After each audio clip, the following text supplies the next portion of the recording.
Hey there, movie and Netflix fans. I'm John Andersen, and I just watched season 1 of...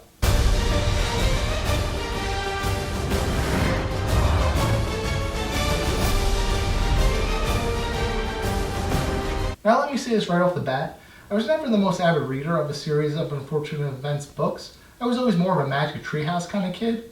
Nor can I really tell you anything about the 2004 film, other than Jim Carrey was in it doing Jim Carrey things. So when I heard that they were making a Netflix series based on the source material, I was indifferent. Indifference in this case meaning without interest or concern. Indifference can also mean without bias, prejudice, or preference. But as I am familiar with the source material, there is definitely a subconscious level of bias in play in my definition of indifference, as I have preconceived notions based upon my be that little experience with the original and other incarnations of the material. Thus, when I say indifference, I mean regardless of whether this series is good or bad, it will have little impact on me as a, not exactly fan, but person aware of the material. Now that I got my bad Lemony Snicket impression out of the way, let's turn to Patrick Warburton, the actual Lemony Snicket, to explain to you the facts, or rather, the plot. Hello, my name is Lemony Snicket, here with a brief presentation that likely will not interest you. These are 3 children, Violet, Klaus, and Sonny Baudelaire. They lived in a mansion, as beautiful as it was flammable. Following the fire, which claimed the lives of their parents, they were sent to live with a wicked man, Count Olaf. Hang on to your toothbrushes. You'll need them for your teeth. Things went very badly from there. The orphans were sent to guardian after guardian, different branches of the Baudelaire family tree. Sadly, due to various frequent disasters, the tree was pruned. Murder, blackmail, arson, betrayal, defenestration, bad judgment, inconvenience, inclement weather, herpetology, despair, misery, and woe. As you can see from the clip, the series has a very distinct tone that I would call a more cynical Dr. Seuss, as it's very dry, obscure, and very cartoony, which made me think perhaps the show would work better as a Saturday morning cartoon versus live action, as there's many instances where you have to suspend your disbelief at the nonsensical events that are occurring each episode, and the formulaic story structure lends itself to a more serialized structure. Which leads me to my biggest issue with the season as a whole, is that each 2-part episode felt like the same story being told ever so slightly, only adding to the overarching plot ever so slightly.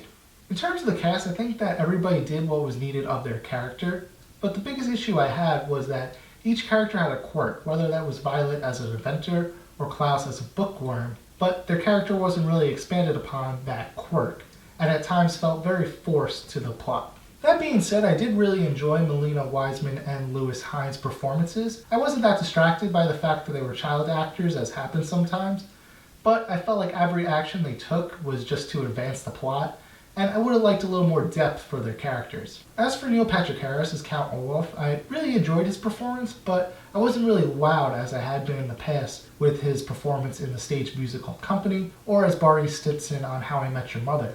He hit a lot of the same notes as Jim Carrey did when he was performing the same role, which actually allowed me to remember certain elements from that 2004 film, which I still can't figure out as a good or a bad thing. As for standouts, I really liked Patrick Warburton as Lemony Snicket.